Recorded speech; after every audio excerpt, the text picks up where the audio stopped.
au printemps. Pas à cette époque ici de l'année. Les agneaux naissent pas pendant cette période. Les brebis ne mettent pas bas pendant cette période. Et lui était l'agneau de Dieu. Vous voyez? Aussi il était né. Entre parenthèses. D'après ce qu'on dit. D'après ce qu'on dit. En avril. Jésus est né en avril. D'après ce qu'on dit. En avril, à la mi-avril ou à peu près à ce moment-là. Est-ce que vous comprenez très bien? Mais maintenant, regardez que de l'autre côté, on a dit 25 décembre. Regardez, d'après ce qu'on dit, Jésus est né en avril. À peu près à ce moment-là. Mais ce jour du 25 décembre, eh bien, où on célèbre cet anniversaire, cela correspond à l'anniversaire du Dieu soleil. En Rome, ils étaient des polythéistes. Ils adoraient le Dieu Baal, le Dieu soleil. Ils avaient beaucoup de dieux. Mais écoutez, regardez, c'est l'anniversaire du Dieu soleil. Vous voyez les Baals romains, les Baals, les idoles Baals. Amen. Les dieux soleil. On adorait les dieux soleil par les païens et par les chrétiens. Et vous voyez, le soleil est exactement à mi-chemin maintenant. Et c'était du 20 au 25 qu'on célébrait l'anniversaire du Dieu soleil.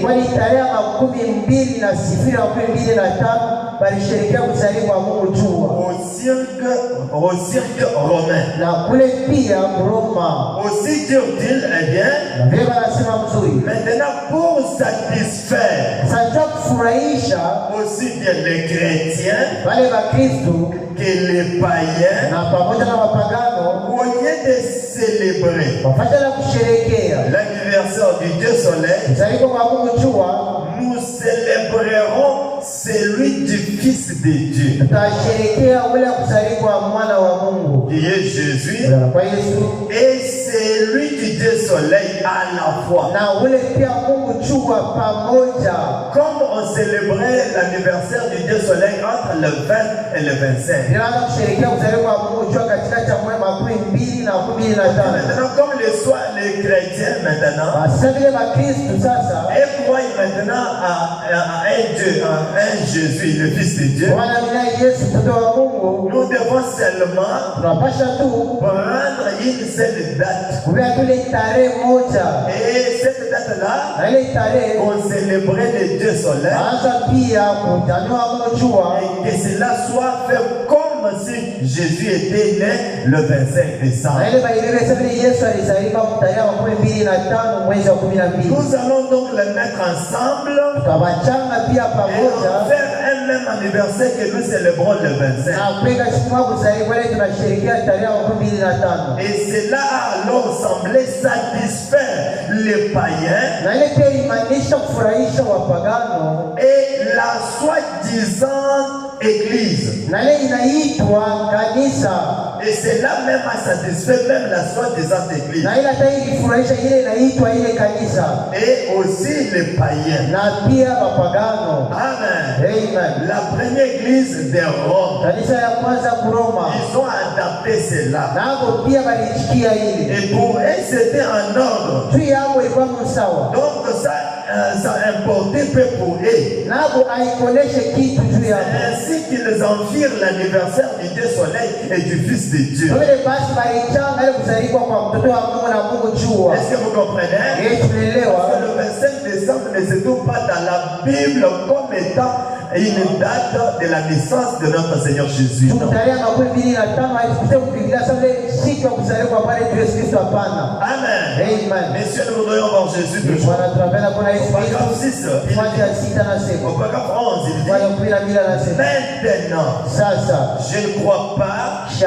Permettez-moi d'éclaircir ceci. Je ne crois pas que Jésus se soucie du jour où vous avez célébré son anniversaire.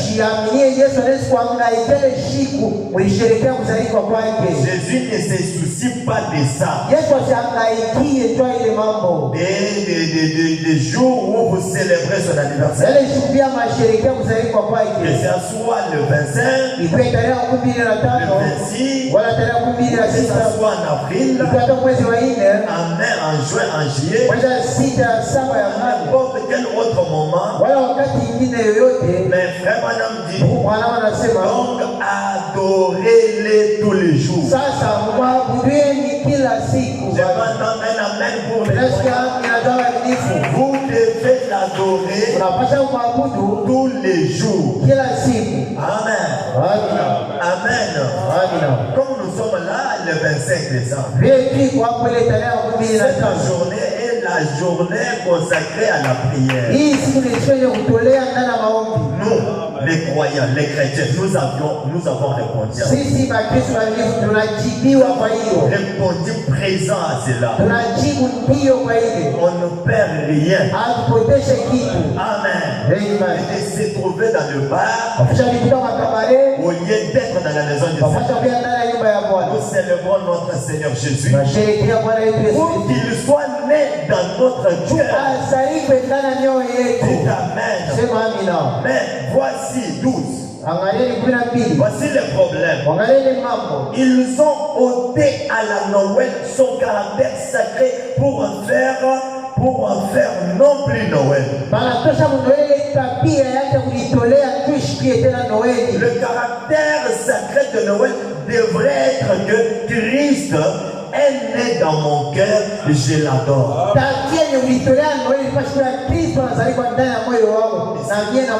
C'est ça une leçon que chaque croyant devrait vraiment adapter. On a maintenant ôté à la Noël son caractère sacré pour en faire non plus Noël. Mais ça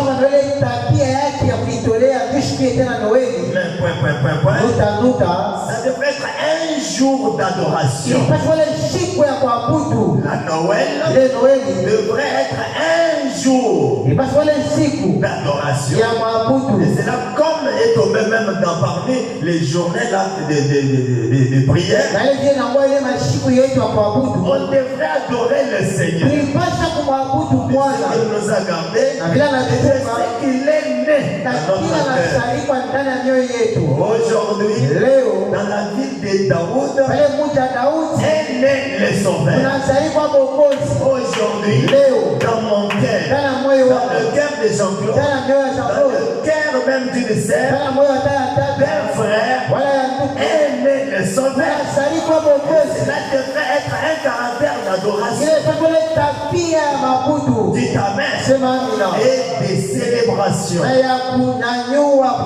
Vous voyez, vous entendez les gens dire nous allons célébrer Noël. Nous allons célébrer Noël. Anna me dit c'est une erreur. Nous ne devrions jamais célébrer Noël. Mais Noël est un jour d'adoration pas une célébration, mais une adoration. Nous adorons le Seigneur. Dites Amen. Nous célébrons l'anniversaire de Lincoln. Abraham Lincoln. Nous célébrons l'anniversaire de Washington. Et si on était dans le sud profond,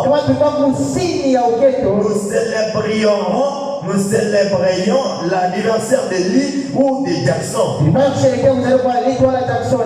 On célèbre leur anniversaire. Mais l'anniversaire de Christ, devrait être un jour de consécration. L'anniversaire de Christ, c'est quoi? Quand Christ est né dans notre cœur, nous l'adorons tous les jours. Et cela devrait être un jour de consécration, un jour d'adoration. Branham dit ce soir, au lieu que les gens soient à l'église, nous voulons être toujours des croyants. Nous voulons être toujours des chrétiens. Oui, même si ça devient dur comment, on accepte d'adorer le Seigneur. Même si tout le monde essaie de fêter. Premièrement, le Seigneur le fait après. Ce soir, au lieu que les gens soient à l'église, ce soir, au lieu que les gens soient à l'église, ils sont en repos, n'est-ce pas? Et aujourd'hui c'est jeudi. Ils sont en repos. Il faut ce soir, au lieu que les gens soient à genoux à l'église en prière, remerciant Dieu pour le véritable cadeau de Noël. Jean 3,16. Car Dieu a tant aimé le monde, il a donné son Fils, afin que quiconque croit ne périsse point, mais ait la vie éternelle. Voilà le vrai cadeau de Noël. Dieu vous a donné Christ. Christ est né en vous. Et ça devrait être l'adoration et la louange, la consécration et remerciant le Seigneur. Mais qu'est-ce que les gens ont fait? Ils ont ôté la Noël, son caractère sacré. Qu'est-ce que les gens font maintenant? Ils portent des souliers à haut talon. Ils ont des visages maquillés, des redingotes de verre à pied de whisky. Seront entrechoqués et du whisky et des cigares. Des cigarettes valant des dizaines de millions de dollars seront distribuées ce soir. Alors que des milliers de petits enfants pauvres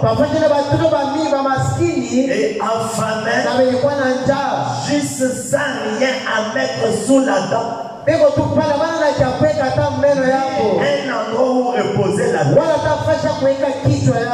que nous cherchons même une école de mort, tu prends tout l'argent, tu distribues au bar, tu donnes au whisky, tu donnes pour qu'on achète le whisky. Et tu oublies que même la journée c'est le jeudi pour prier. Pourquoi ils célèbrent la Noël? Même une fête païenne. On célèbre le Dieu soleil. Notre Seigneur Jésus n'est pas né le 25 décembre. Mais l'anniversaire de notre Christ devrait se faire chaque jour comme un jour d'adoration, parce qu'il est né dans votre cœur. Le mot Christmas Ile misemo Christmas. Christmas Noël en français. Christmas Noël kwa kimongo. Vient de l'expression messe pour Christ. Inatokana misemo misa ya Kristo. Messe de Christ. Ile misa ya Kristo. Vous voyez? Non. Messe de Christ. Ile misa ya Kristo. C'est une tradition catholique. Na kwenda kutafsiria katika Katolo. Et ma petite, l'une de mes filles, je ne peux plus dire qu'elle est petite, mais qui était de vrais religieux l'autre jour. Elle a pris sur la mythologie. Ce sont des choses imaginaires. Ce qu'on appelle la mythologie. Sur le mysticisme. Et Jésus parle du Père Noël. Jésus parle du Père Noël. C'est cela. Le Père Noël a remplacé Christ. Et le Père Noël, c'est une personne n'a jamais existé. Vous voyez, c'est absolument une tradition catholique qui n'a rien à voir avec les protestants, ni rien à ce sujet. Vous voyez, ni la Noël, ni la naissance de Christ, pas du tout. Mais Père Noël est entré dans le mers, dans nos habitudes. Mais un jour Jésus viendra s'établir. C'est lui que nous attendons. Mais j'aimerais saisir cette occasion pour remercier cette église. Vous voulez seulement expliciter pour que vous puissiez bien comprendre. Et il s'agissait du 25 décembre comme on célébrait les dieux solaires. Dites Amen. Et vous puissiez, le vrai chrétien puisse comprendre cela. Puisse maintenant adorer le Seigneur comme le Seigneur est entré dans leur cœur. Dites Amen. Maintenant pour les cadeaux de Noël, Frère Branham en a parlé aussi. Parce que ce sont des fêtes. Frère Branham dit, Messieurs, nous voulons voir Jésus. Il dit, j'aimerais saisir cette occasion pour remercier cette église et ses membres pour les bonnes choses que vous m'avez offertes à l'occasion de Noël. Mon fils est venu me remettre une grosse boîte. Il n'y a pas longtemps, là dans mon bureau, en train d'étudier, l'ayant ouverte, j'y ai trouvé un complet neuf offert par cet tabernacle. Il y a des petits cadeaux individuels et les gens qui sont juste là m'ont envoyé. Et je n'ouvrirai pas encore jusqu'à ce que Joey vienne ce soir ouvrir les siens.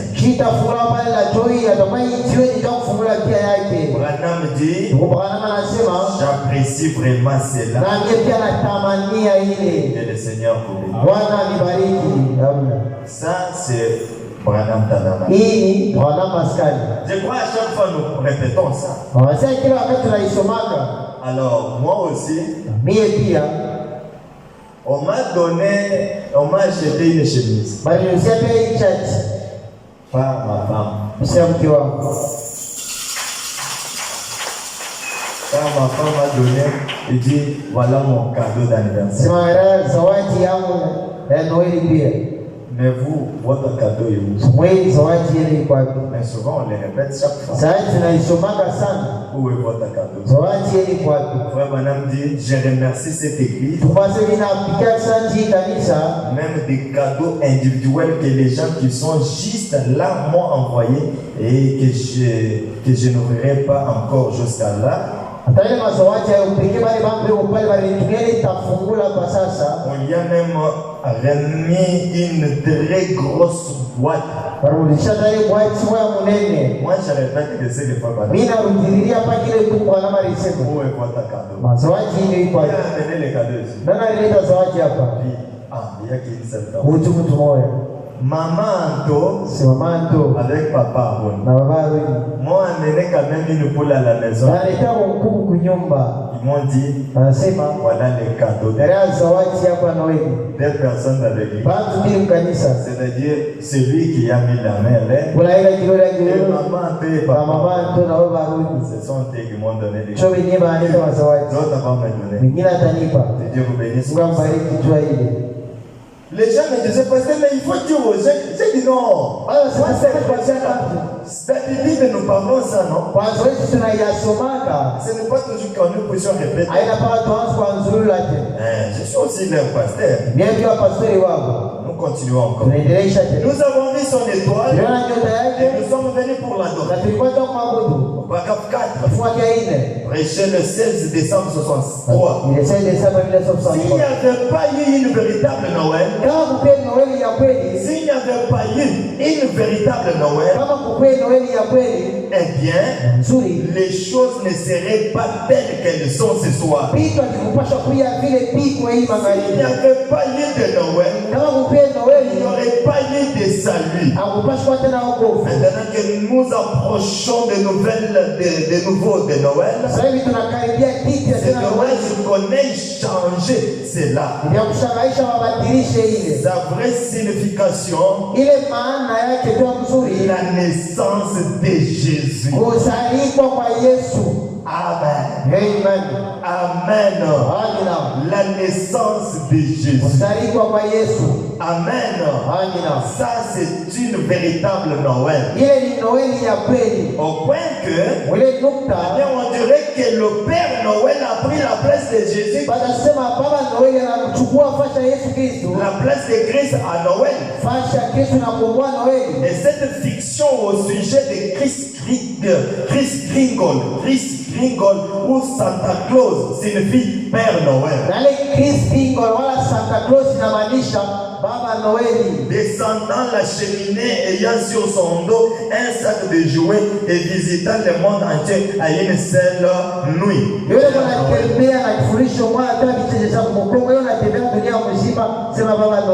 Père Noël. Et au lieu que les parents disent aussi la vérité aux enfants,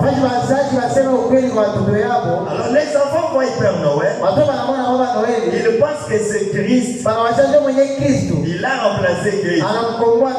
Oh, les enfants grandissent avec ces mensonges. Viens voir leur parler.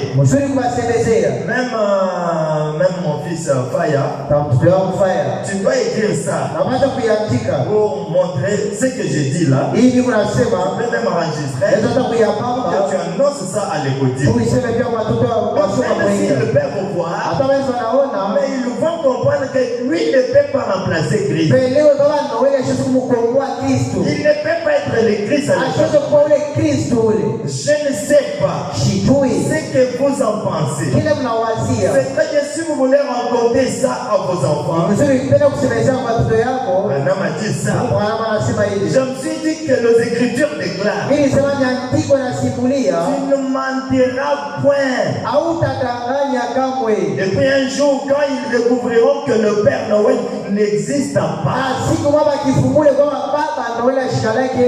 vous demanderont, les enfants, Jésus est-il pareil au Père Noël? Et je pense donc pour ma part, bon, c'est bien, mais vous pourriez ne pas être de cette ta vie là. Je ne vous dis pas comment élever vos enfants. S'ils vous surprennent en train de mentir là-dessus, alors ils diront un jour que peut-être pour l'autre, c'était aussi un mensonge. Dites-leur donc la vérité. La pire et simple vérité. Nous saurons alors à quoi s'en tenir. Ce que vous voulez dire, si peu importe combien les choses semblent mauvaises, peu importe ce que font les gens là, cela ne devrait pas nous empêcher de faire de Noël ce qu'il doit être. Vous voyez, mais 82. Mais il a dit, ôtez le Père Noël. Messieurs, nous voudrions voir Jésus. Ôtez le Père Noël. Il n'y a plus d'esprit dans Noël. Pouvez-vous imaginer un ministre déclarant ça sur les ondes? C'est pourtant ce qu'il a dit. Il a dit ôtez le Père Noël. Et vous n'avez plus l'esprit de Noël.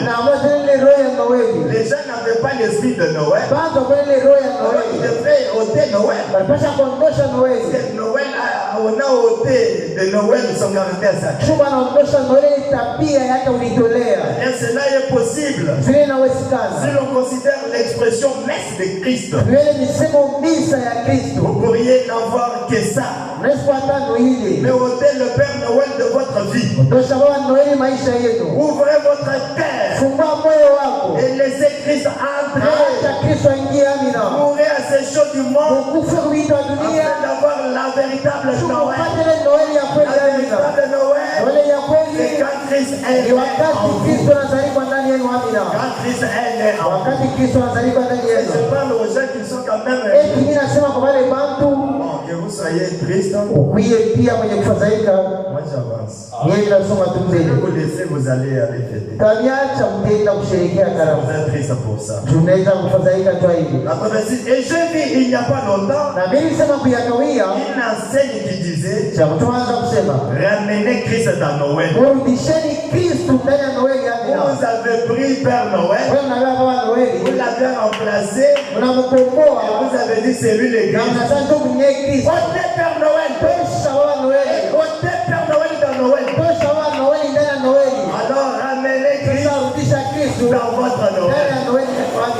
Ramenez Christ dans votre fête. Joyeux Noël. Que Christ soit avec vous. Que Dieu vous bénisse. Dans Noël là, moi j'ai dit que Dieu vous bénisse. C'est pour ramener Christ en vous. Christ dans la Noël. Christ dans votre cœur. Il dit 87. Eh bien, il vous amène à une église. Il vous apprenne un credo. Il vous amène à une Noël. Et que faites-vous? Voyez un Père Noël. Il vous amène à une église. Vous voyez une organisation. Mais Christ les a amenés à la croix. Et quand vous avez un véritable disciple qui vous montre Christ, William Branham c'est un vrai disciple. Jean-Claude c'est un vrai disciple. La Noël ici, il vous amène qu'à Christ. Voilà, aujourd'hui, nous nous retrouvons dans l'église en train de dire gloire soit rendue à Dieu parce que nous avons la bonne Noël qui est la naissance de Christ dans notre cœur. Aujourd'hui, dans la ville de Daoud, est le Christ. Aujourd'hui, dans mon cœur, est le Christ. Voilà, je l'adore. Voilà, je le remercie. Voilà, je le célèbre. Voilà, je lui donne les actions. Voilà, je les témoigne. Offrez-le pour la gloire de Dieu. Pourquoi le dimanche prochain? Et celui qui a un cantique.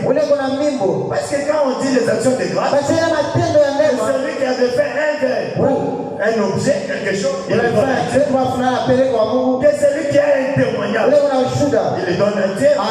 Que celui qui a même une louange, même l'adoration. Et nous témoignons comme ça.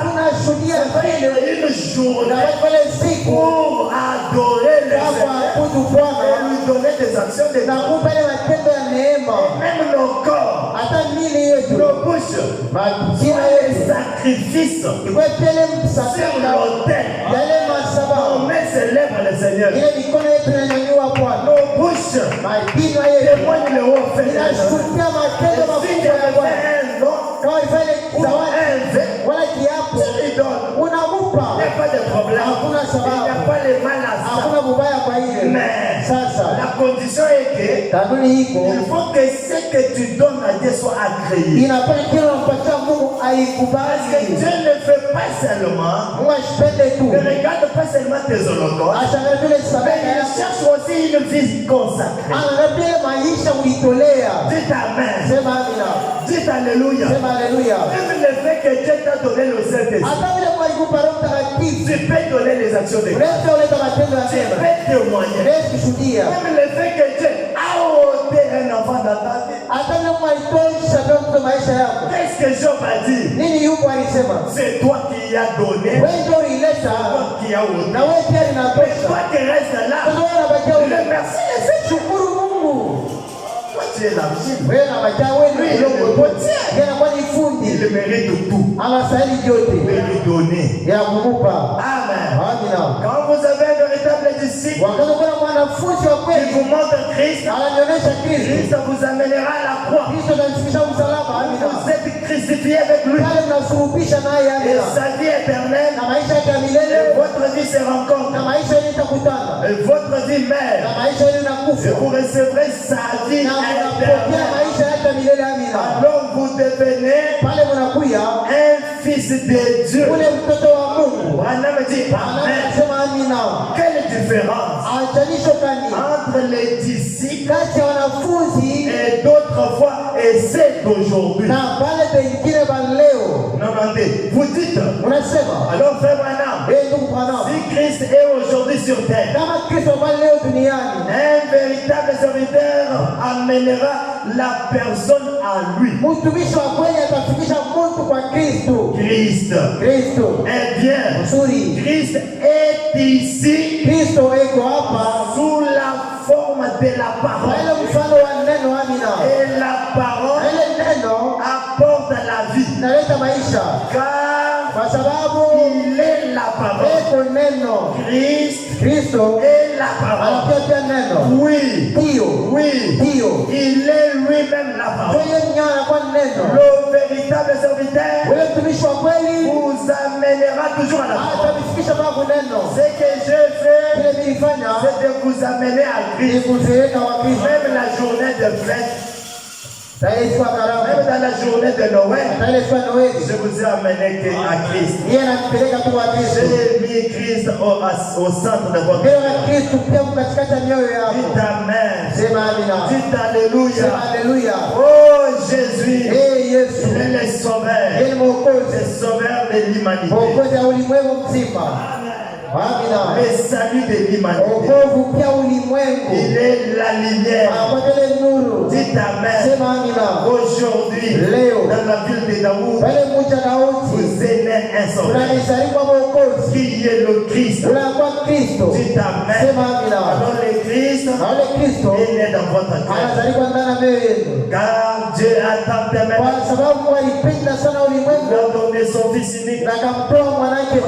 Et quiconque croit en lui, il ne périsse pas. Il a la vie éternelle. Nous allons nous tenir debout pour l'adorer, pour le remercier. Je viens de terminer la prédication. On adore un peu quelques minutes. On va juste un peu l'adoration là. Adorons le Seigneur. Adorons le Seigneur. Adorons le Seigneur. Et ceux qui veulent enregistrer, ceux qui veulent prier, lui donner gloire, lui donner gloire. Prions le Seigneur. Éternel Dieu de gloire, assiste-nous Seigneur Jésus, protège-nous et nous te remercions pour cette journée parce que tu es né dans notre cœur. Maintenant nous t'adorons. Sois avec nous dans l'adoration au nom du Seigneur Jésus-Christ. Amen. Amen.